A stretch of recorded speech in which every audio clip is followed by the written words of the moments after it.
Selamat pagi, salam sejahtera bagi kita semua. Semoga Bapak Ibu sekalian dalam keadaan sehat dan sukses selalu. Izinkan saya menyampaikan skenario pembelajaran mata pelatihan diagnosa organisasi pada pelatihan kepemimpinan pengawas atau PKP. Perkenalkan Bapak Ibu sekalian, saya Freeman Arwan, Media Iswara pada BPSDM Kementerian Hukum dan HAM Republik Indonesia.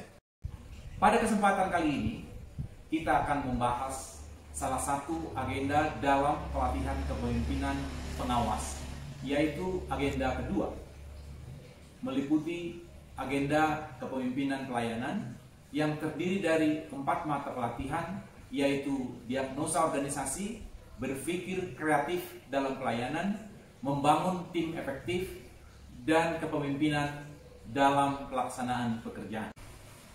Dalam video kali ini, saya akan menyampaikan skenario pembelajaran mata pelatihan diagnosa organisasi yang wajib disampaikan pada pelatihan kepemimpinan pengawas selama 18 jam pelajaran.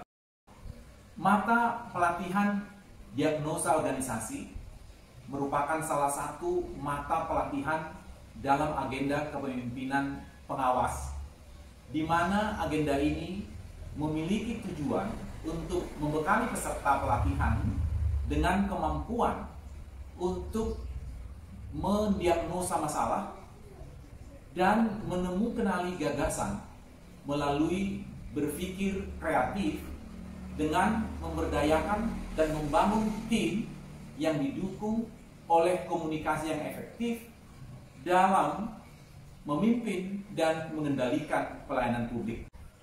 Khusus mata pelatihan diagnosa organisasi ini bertujuan untuk membekali peserta dengan kompetensi menentukan isu strategis unit organisasi dan mampu mengidentifikasi berbagai permasalahan yang menghambat kinerja unit organisasinya dan merumuskan solusi atau bagaimana memecahkan permasalahan tersebut untuk mencapai kondisi yang diharapkan.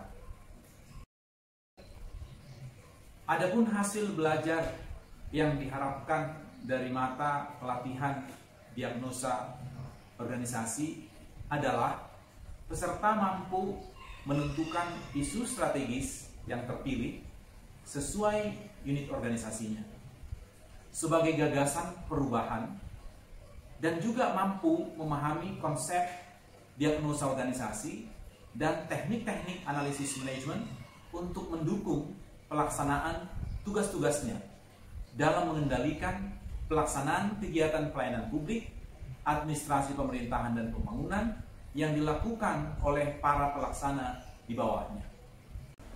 Adapun indikator hasil belajar dari pelatihan diagnosa organisasi ini, yang pertama ialah peserta mampu menjelaskan teknik-teknik analisis organisasi.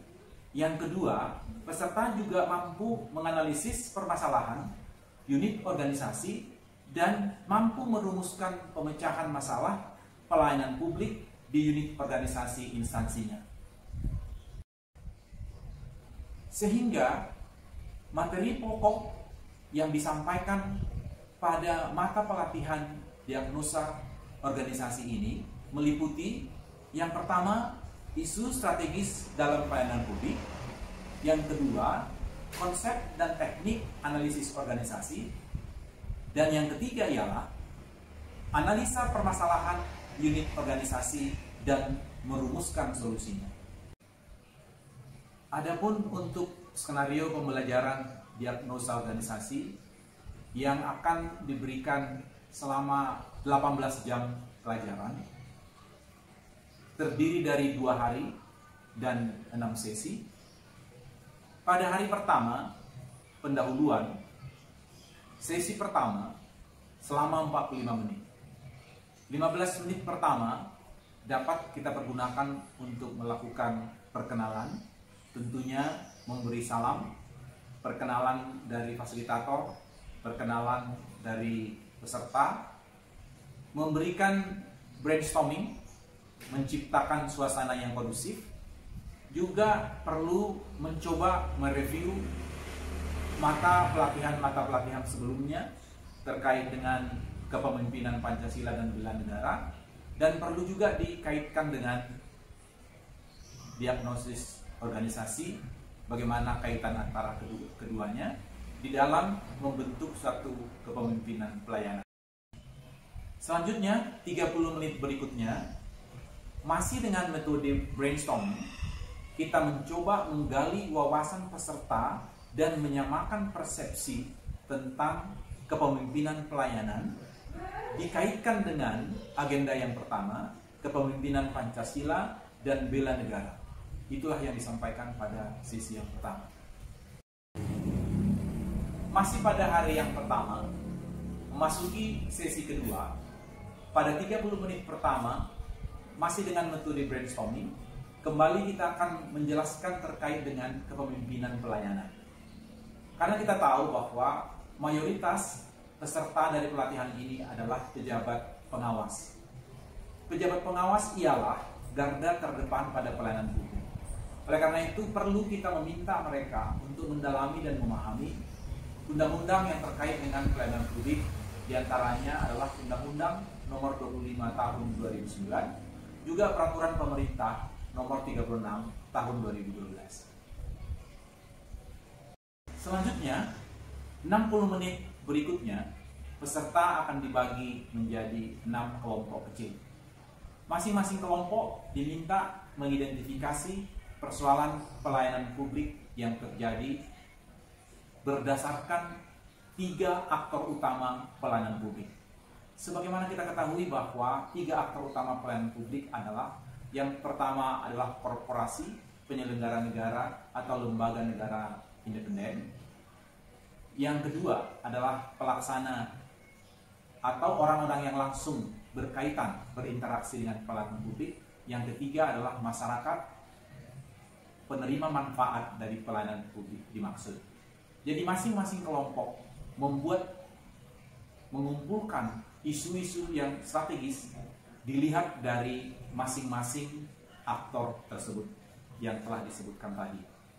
Kemudian isu-isu strategis yang telah terkumpul tersebut nanti disatukan menjadi satu kelompok isu strategis, menjadi 3 isu, masing-masing adalah isu yang terkait dengan korporasi, penyelenggara negara atau lembaga non independen.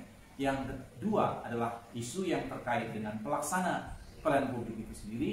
Yang ketiga adalah dilihat dari masyarakat sebagai penerima manfaat dari pelayanan publik dimaksud. Pada sesi keempat dan kelima, hari kedua, kita akan membahas terkait dengan diagnosa organisasi, teori dan langkah-langkah penyelesaian. Kemudian dilanjutkan dengan kelompok-kelompok yang sebelumnya telah dibentuk diminta untuk menyelesaikan suatu permasalahan saat ini yang terkini yang ada di masyarakat. Mereka diminta untuk membahas permasalahan-permasalahan tersebut dengan langkah-langkah sebagai berikut. Apa isu strateginya? Gagasan perubahannya apa? Kondisi seperti apa yang diinginkan? Apa penyebabnya? Apa akibatnya jika kondisi ini tidak diselesaikan? Kondisi yang diinginkan, kondisi yang bagaimana? Apa yang diharapkan jika kondisi ini tercapai? Kemudian kita mengukur gap-nya.